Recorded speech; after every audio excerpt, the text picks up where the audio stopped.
আসসালামু আলাইকুম। Welcome to দানাপানি with মো। কয়েকদিন আগেই চলে গেল শবে বরাত। এখন রোজার একটা ভাইব চলছে সব জায়গায়, তাই না? বছর জুড়ে আবার রমজান মাস শুরু হতে যাচ্ছে এবং এটা নিয়েই সকলের প্রস্তুতি শুরু হয়ে গেছে। আমি আপনাদের আজ দেখাবো একটা পারফেক্ট সোনালি কালারের পেঁয়াজি বেরেস্তা করার নিয়ম।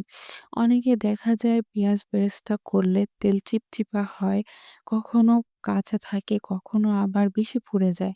কিন্তু এভাবে বানালে খুব সুন্দর এবং ঝরঝরে বেরেস্তা তৈরি হবে এবং এটা আপনারা এক এয়ারটাইট কন্টেনারে করে অনেকদিন পর্যন্ত রাখতে পারেন। চাইলে ফ্রিজেও সংরক্ষণ করতে পারেন। পরবর্তীতে এটা ঝামেলা কমানোর জন্য আপনারা যখন তখন বের করে ব্যবহার করতে পারেন। ছোলা ভা ছোলা ভাজির উপরে কিংবা হালিম রান্নায়, কখনো আম ইফতারিতে, তেহেরি রান্নাতে বা বিরিয়ানি রান্নাতে বা অনেক কিছুতেই কিন্তু আমরা বেরেস্তাটা ব্যবহার করে থাকি। তো ঝামেলাটা একটু কমই হবে। তো চলুন পুরো রেসিপি দেখে নিই। আমি ১ম এ কড়াইতে একটু বেশি পরিমাণে তেল দিয়ে নেব। খেয়াল রাখবেন তেলটা যেন একটু বেশি হয়।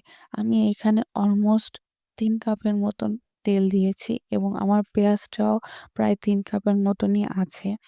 তো আমি আ তেলে পেঁয়াজটা দিয়ে দিব এবং পেঁয়াজটা যখন আমি দিব, একটু পেঁয়াজটা ঝুরঝুরা করে দেওয়ার চেষ্টা করব যেন একটার সাথে একটা খুব বেশি লেগে না থাকে।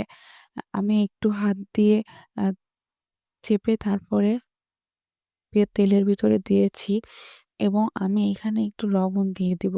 একটু লবণ দেওয়ার কারণে পেঁয়াজটা একটু তাড়াতাড়ি ভাজা হবে এবং সুন্দর কালার আসবে।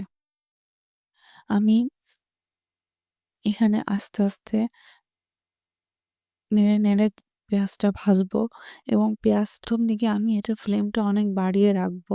একদম ফুল দিয়েই রাখবো। তারপর আমি এটাকে বেশ নেড়ে, নেড়ে বেশ কিছু সময় নিয়ে আমি এটাকে ভাজবো।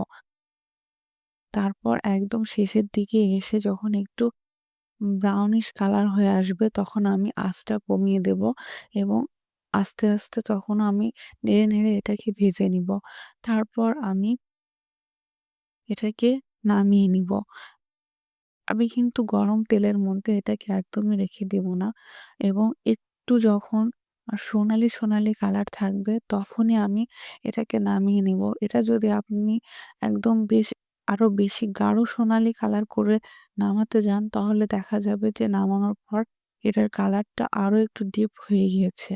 তাই আমি একটু হালকা সোনালি থাকতেই এটাকে নামিয়ে নিব এবং আমি এটাকে ঠান্ডা হতে দিব।